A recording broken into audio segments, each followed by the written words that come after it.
Hello, everyone. I'm Sha, the writing and research half of Tales and Oracle of 11.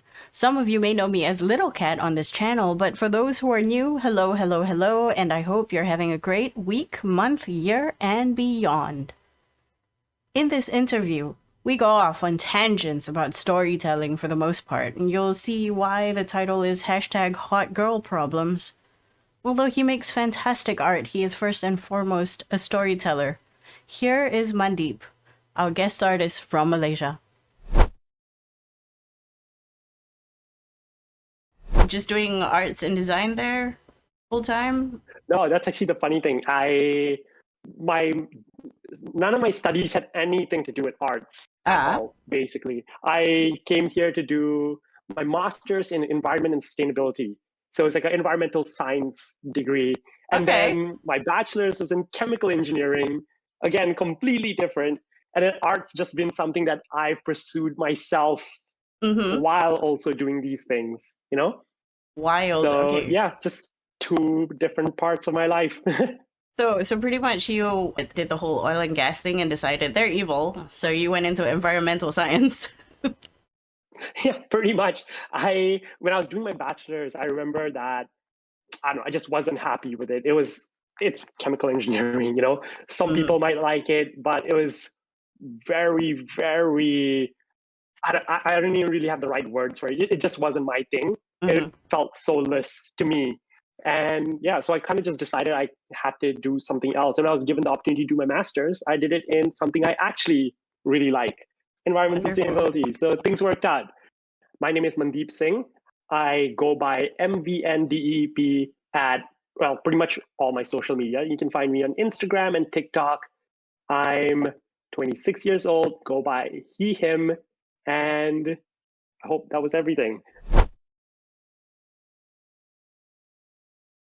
People think In that designers and creatives in general oh, live on water and sunlight.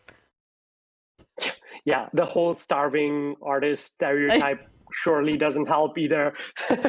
know it's Yeah, ridiculous. I mean, So like, yeah. yeah, it's insane. I feel like that whole starving artist thing is like it became so much of a meme in a way that like people have almost internalized it, and now they're like, this is something that we all have to just put up with, you know, on our way to Absolutely. becoming artists or whatever. It's Which insane. I think it's absolutely bullshit because it comes from this idea where way Yeah. back then, artists, musicians, they Mhm. all come from people who have or rather, they all come from families with very wealthy backgrounds. So they could spend Sure. time focusing on their crafts, Yeah. and then that filtered into like the peasantry who are like, I want to be an artist Yeah. too.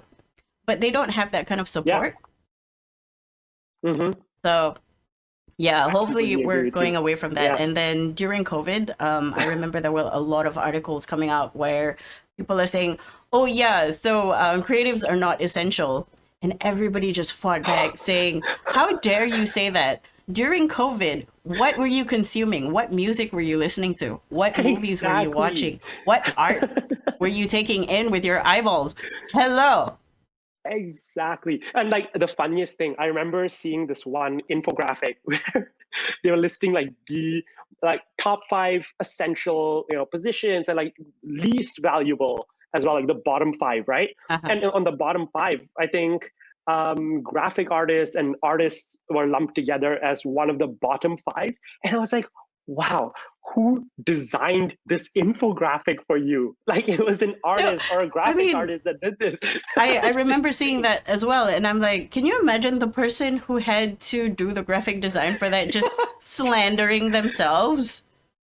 Exactly. Like, It's honestly, I think it's more of a case of people not realizing how much art or like the creatives, in our society, like how much of a role they really play in our lives. Like I don't think anybody really stops to think that like, oh, every single Netflix TV show that we watch or movie is there's like I mean, everyone involved in that is in the creative field, you know it's absolutely insane that like this has become the norm almost, that oh, artists aren't important, they're just sitting around doodling, like as if you know yeah, it's just crazy to me. And people are going Yeah. into the realm of creativity, going, oh, they're just going to be replaced by AI. And I'm like, first of all, you have to understand that the artificial intelligence that we have now is not really there yet. Hmm. We just have large language models. So Yes. they're not coming up with anything new. To make something new, you have to be able to step outside of yourself from what you already know. You have to expand those Hmm. horizons. And the only creatures that can do that right now, unfortunately, Yeah. are humans and maybe octopuses sometimes. 100%. I love that. I think, yeah, 100%. Like even with this AI example, that's another thing that's like a bit of a trigger almost, that like people like this conversation that like AI is somehow just gonna come in and take over artists' jobs. I'm sure to like some extent that's true. I'm sure, these capitalists, money hungry corporations will do all they can to, leech out get everything they possibly can get from AI, but I still stand by the fact that like AI art, no matter how visually beautiful, doesn't really have a soul. No, it doesn't. I Like agree with some that. like yeah, it really doesn't, because I think like like with every work, like every piece of work an artist puts out, they are building off of years and years and years of hard work and effort, and that shows with the kind of work that does come out of these artists, right? And I don't think, no matter how you prompt I don't think you can replicate that aspect of it.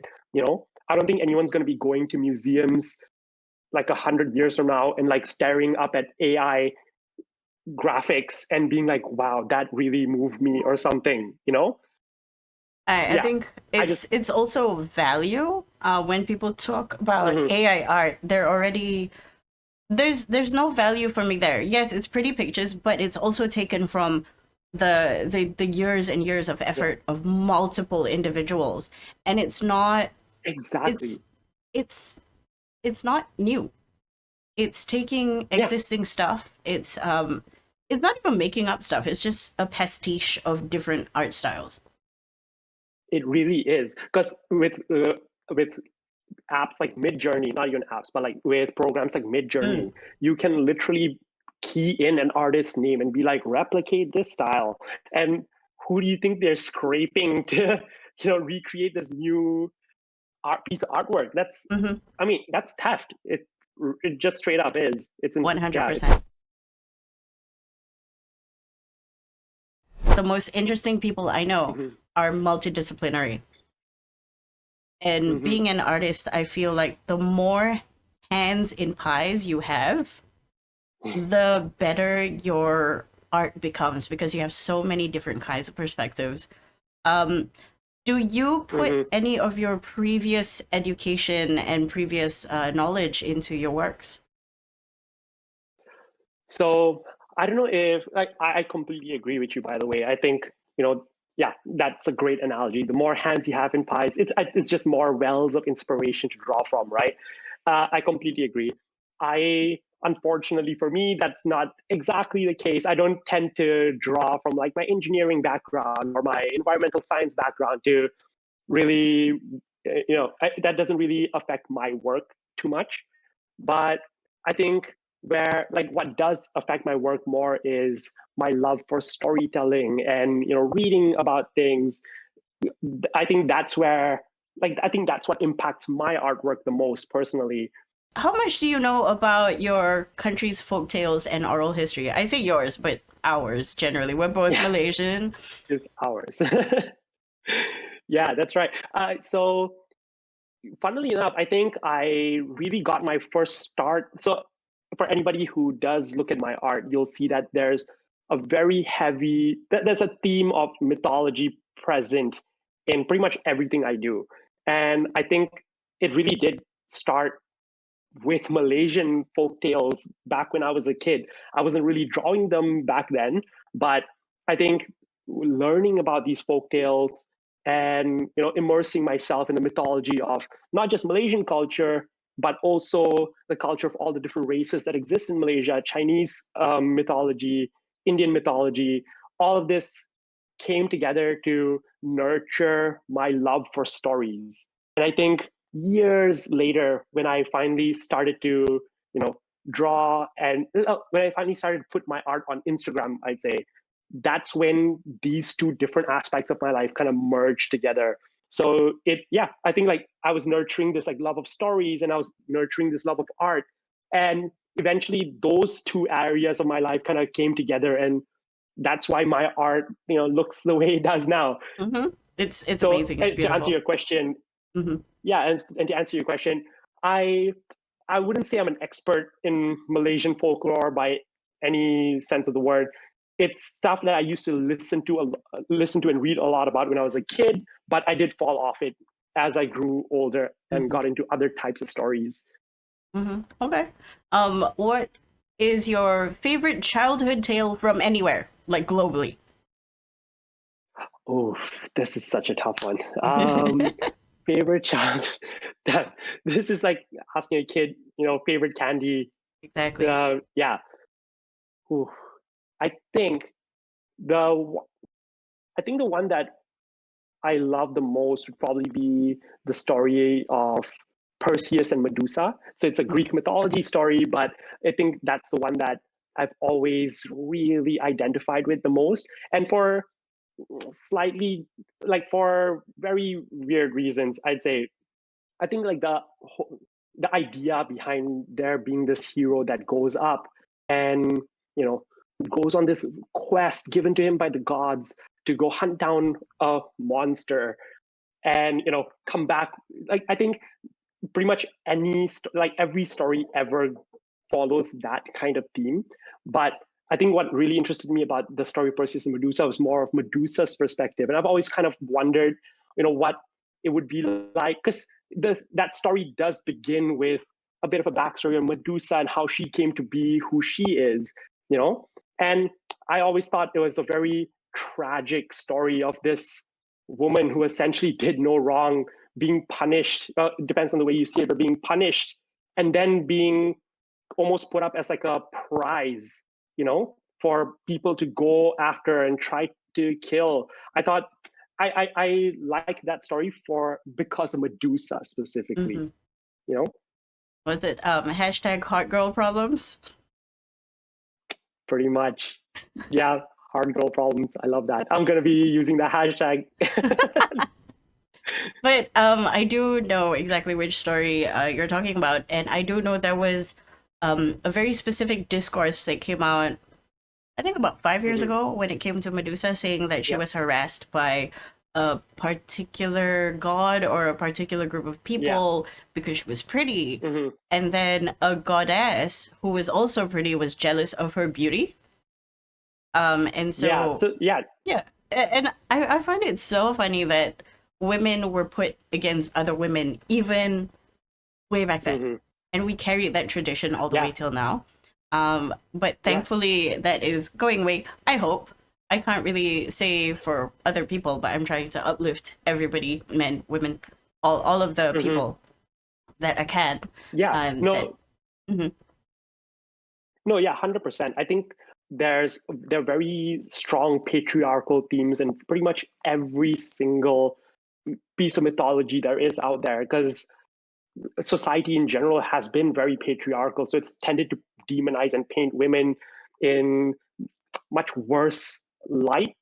mhm. I think the story of Medusa is very much just one example out of many where it's What about your favorite tale from Malaysia? favorite tale from Malaysia. Ooh, honestly, I'd say probably one of my favorite ones was the Sri Gumum legend.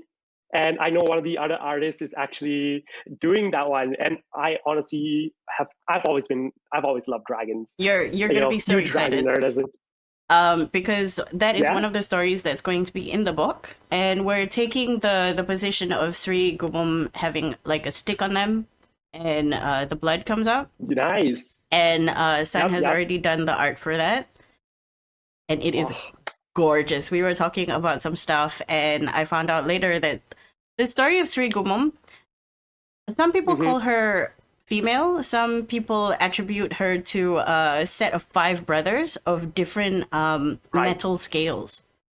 So we were Ah, okay. I discussing had what never heard that color, one. right? So I'll send you a link Yeah. later about it.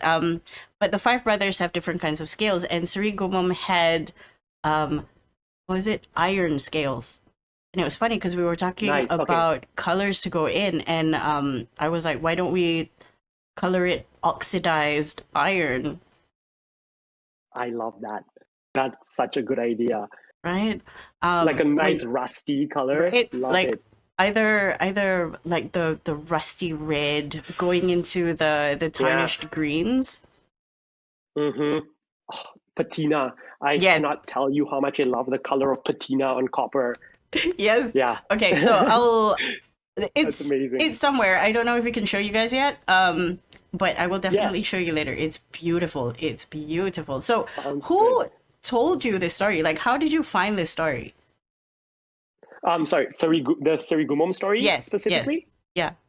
That's actually a story I heard about it back in primary school, actually. We used to have this teacher that liked telling, liked sharing little tidbits about, Malaysian folklore with us every once in a while.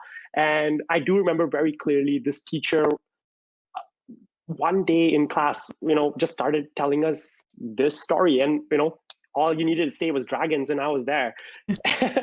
But yeah, so I'm pretty sure I heard it back in primary school, so like way back. Hmm.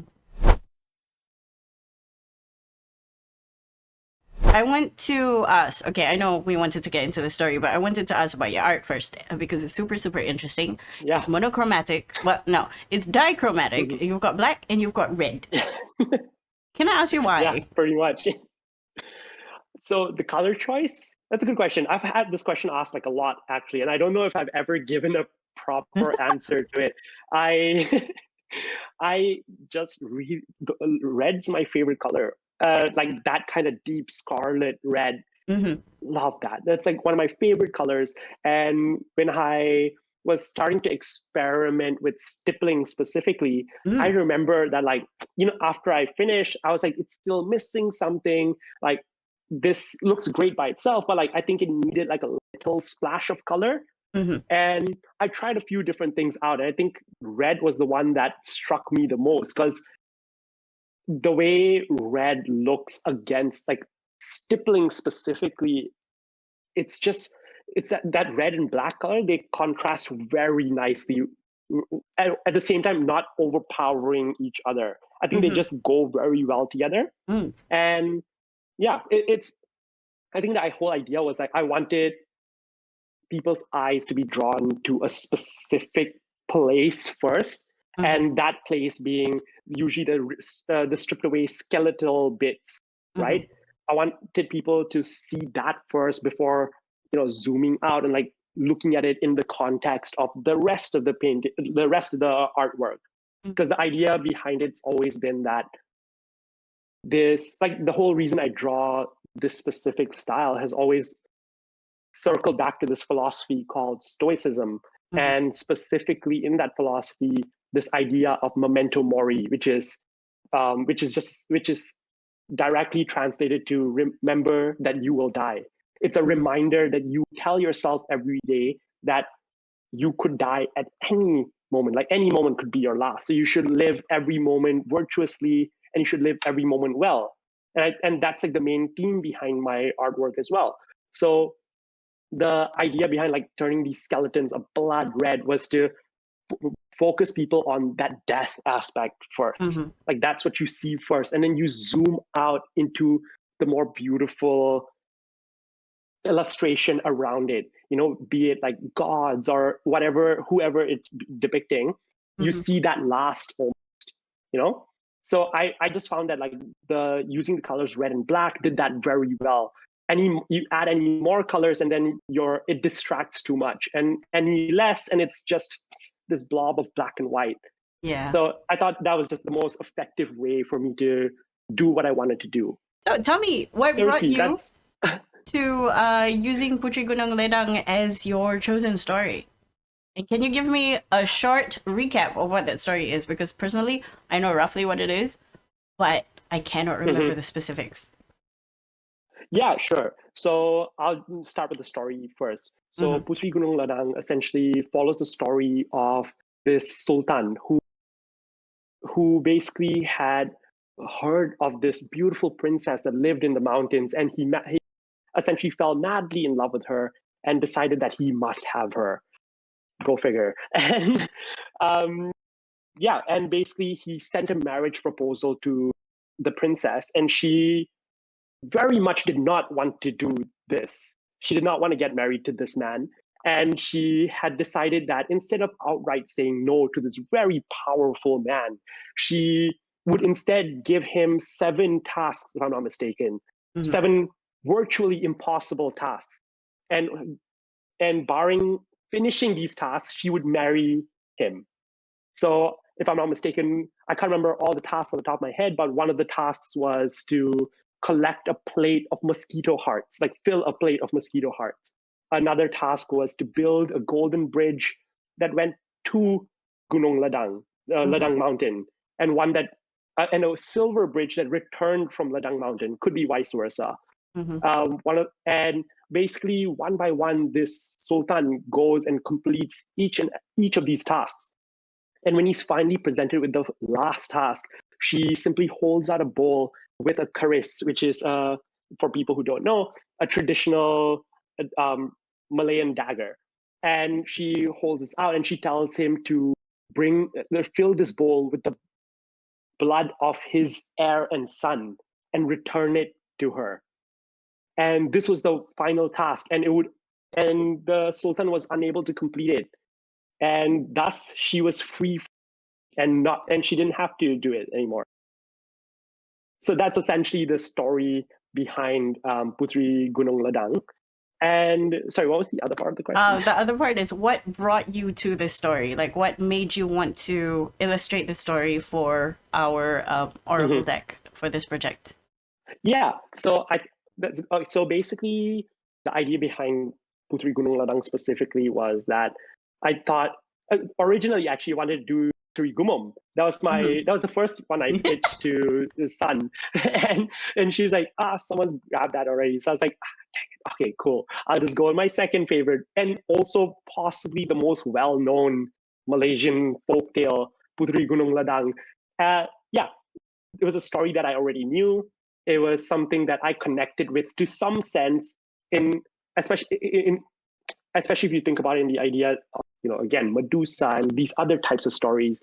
I thought it was a very interesting one where the woman actually comes out all right at the end. She outsmarts this sultan who simply wanted to have her because of like this mythology that surrounded her. It was almost as this sultan hadn't seen her, if I'm not mistaken, before he decided that he must have her. I think that tells you it's not love. It's he wanted her as an object almost, and not really as a partner. And that story could have obviously gone very wrong, but I think through her wit and her ingenuity, she was able to overcome that. So I thought that was a very interesting take, and not one you usually see in like folklore, or especially not Malaysian folklore, at least. I think we do have a lot of stories of very powerful women in our folklore.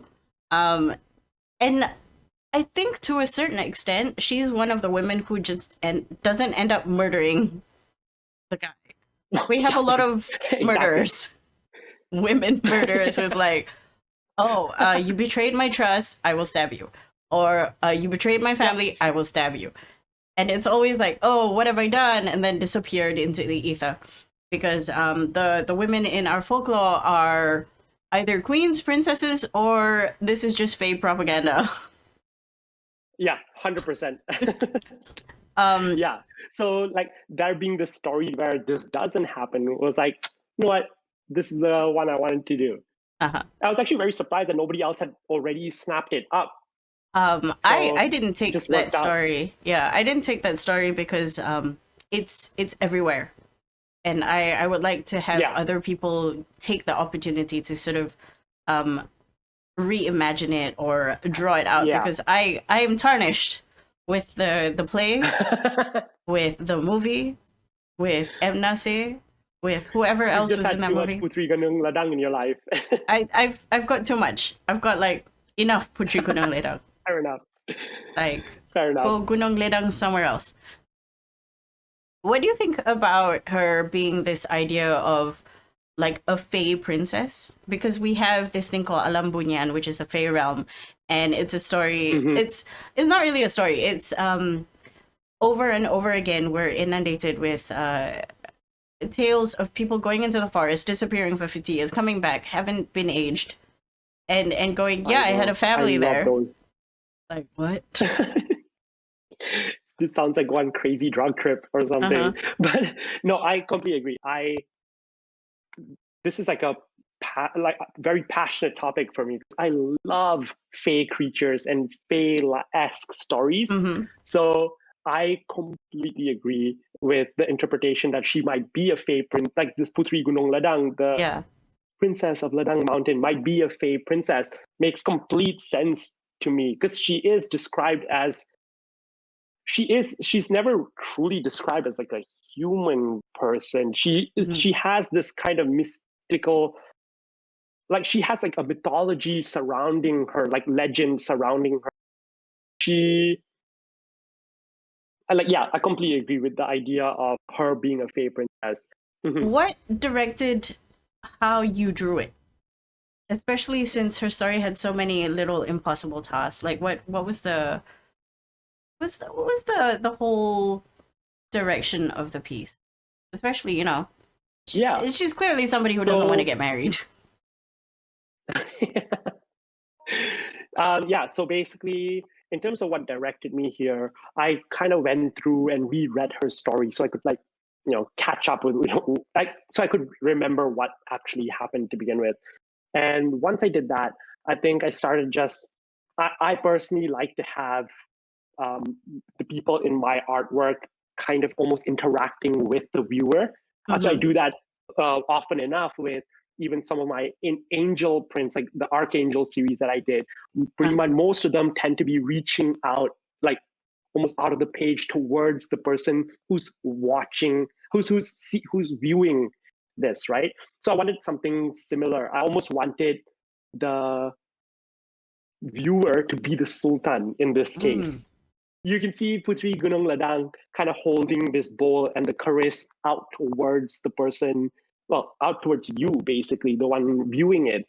And it's supposed to essentially put you in the place of the Sultan. And you can see behind her in the background pretty much every single one of the tasks that she had gotten the Sultan to do.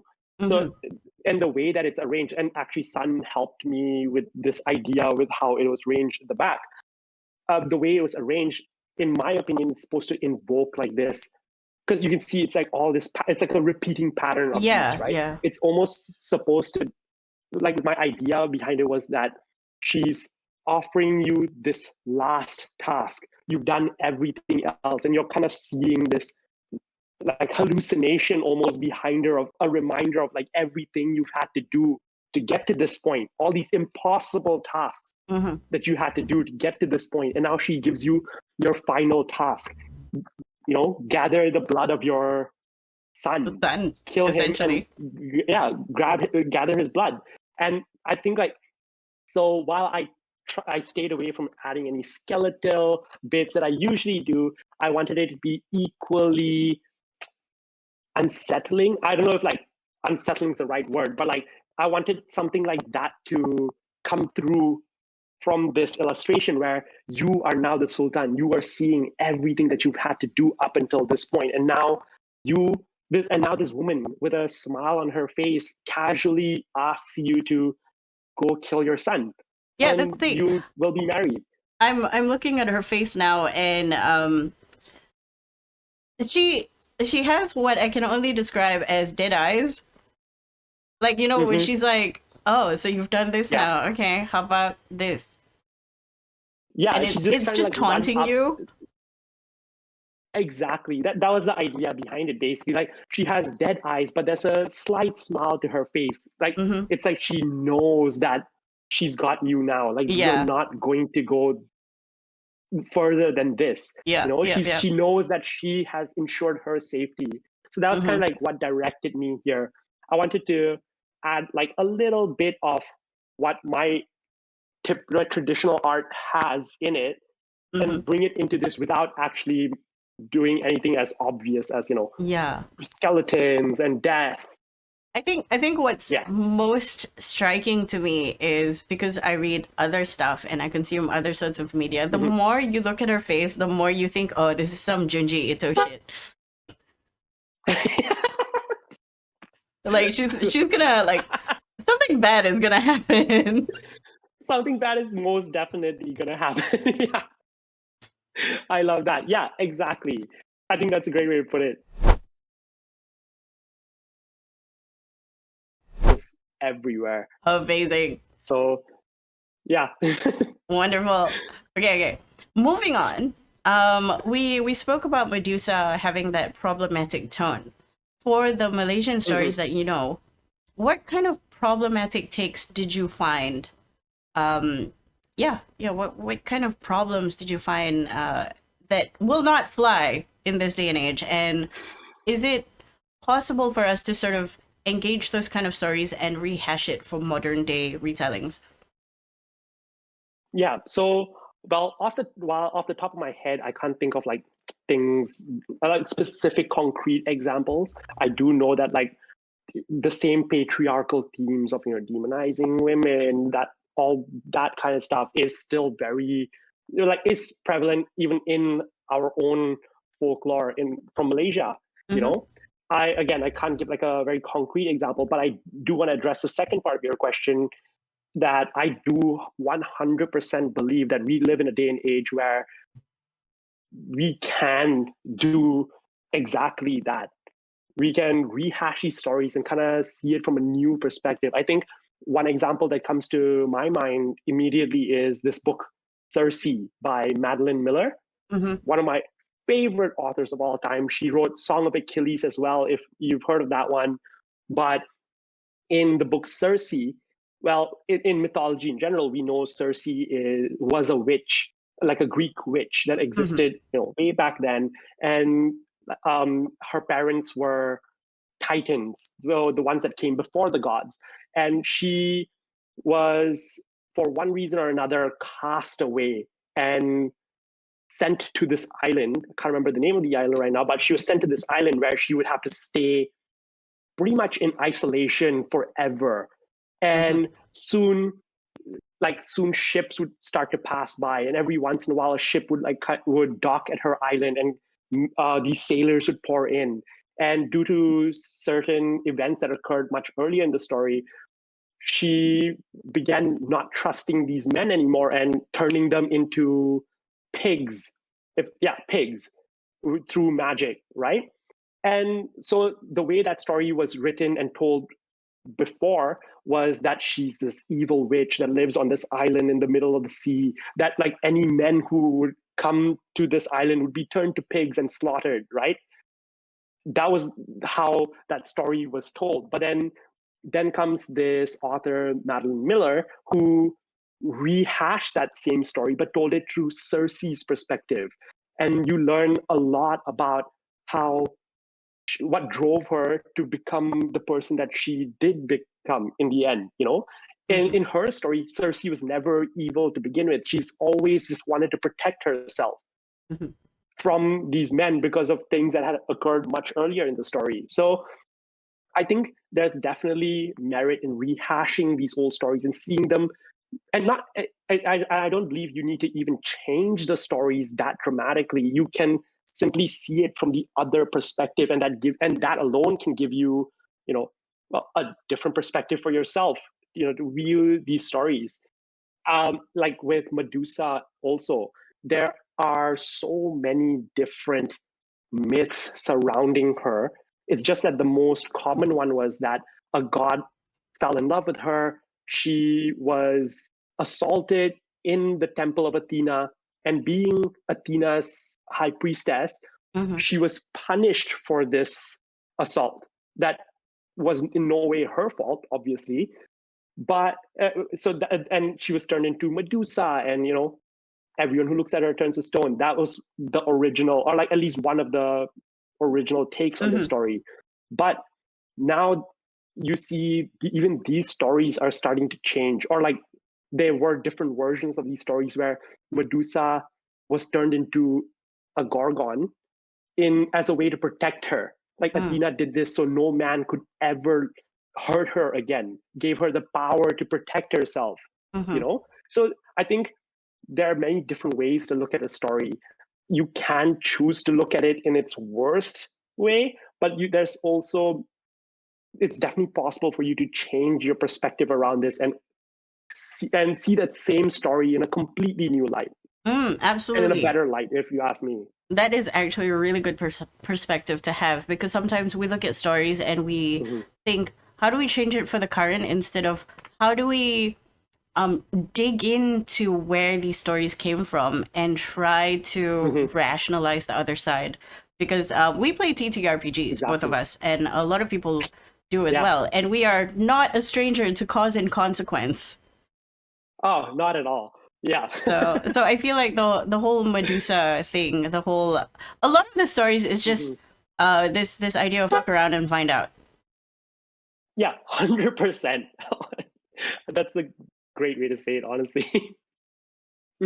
Yeah. So I think with just folklore in general, I think it's very important that we all connect with not just our own folklore, but folklore in general. I think stories like these, sometimes as simple as they are, do have a lot to teach you, especially if you do what we were talking about earlier with, reimagining these stories and seeing these from perspectives not traditionally, look that perspectives that aren't traditionally looked at, right? So I think like these stories, there's a reason they've survived the millennia that they have. Like, the several hundred years to like 1,000 years, they survive this long because they have such a deep rooted part.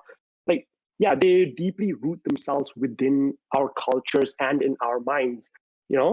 They're like prior to the internet, the invention of the internet, this is how people learned about morals. Even there's a lot that these types of stories can teach all of us, and I think by actually exposing yourself to it, you grow more as a person. You tend to come to appreciate what your own culture and what other cultures have to offer.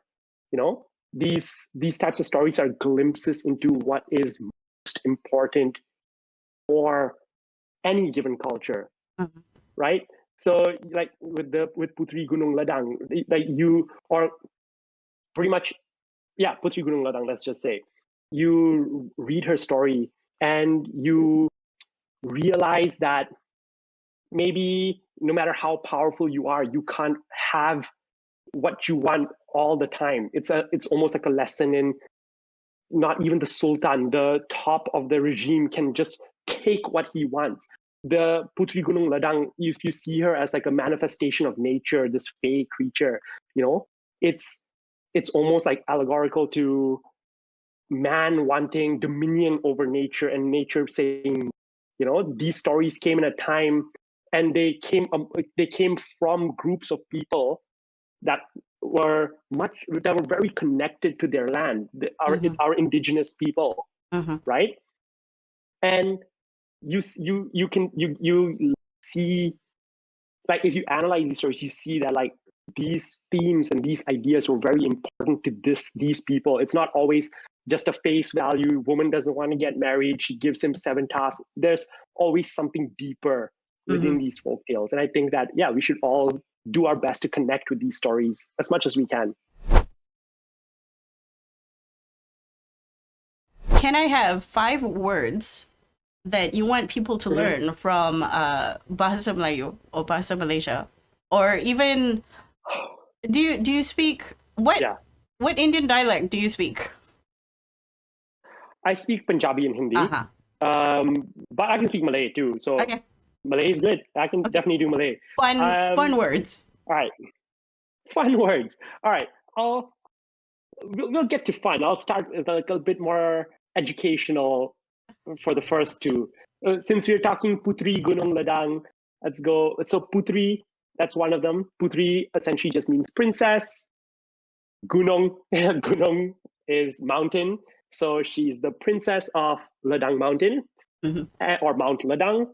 And the other three, good question. I've always really liked the word sukacita. Uh-huh. Yeah, joy, happiness, sukacita. I like, this is like one everybody wants to know, love, cinta, that basically means love. And what's the other one? Oh, here's a fun one, jiwa. It Jiwa. means soul. Yeah. Yeah, jiwa, soul. Okay. Yeah, there you go. That's five fun Malaysian beautiful words. Or fun to me. Yeah. I think they're really good words because you talk about sukacita means joy, right? Yeah. There's also the opposite, dukkha cita. Dukkha cita. Yeah, Which exactly. makes me think, like, I love those two words together. What is cita actually? Like sukha and dukkha. Yeah. Okay. But cita? Yeah, that's a very good point. Yeah, cita means dreams, aspirations. Right? Aspirations, right? Inspirations. Yeah. Okay. Good question. So it's like good aspirations Sukha means versus like. Yeah, and dukkha means sadness, depression. Because I know in Punjabi, sukh means happiness, like it means contentment, and dukh means the opposite, means pain. Okay. So Yeah. Chita, dukkha, chita, sukh, dukh. Because like Malay is like a very borrowed language. Like pretty much everything's from everywhere, right? So I've noticed that a lot. Like with Punjabi specifically, like cable in Malay is major, right? In Punjabi, it's mage. Mage. Huh. Mage. And like chairs are karusi, but in Punjabi it's kursi.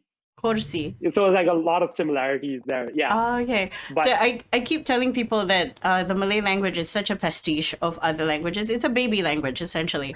But it has very strong roots in Sanskrit. One of the first the first way I discovered this was when I was in Form 2.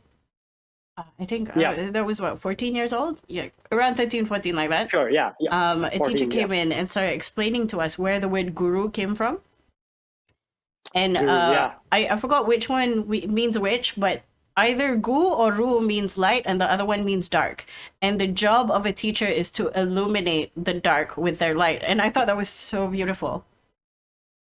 Yeah, that's awesome. Like, yeah, I love that. I had no idea about the light and dark thing, but it's so cool. Yeah, because right. Even for us, we in Punjabi. Sorry? Go ahead, yeah. Oh, I was saying that, like, yeah, even in Punjabi, guru is something we call our teachers. Guru is because Punjabi also shares Sanskrit as a, as like the mother language, I guess.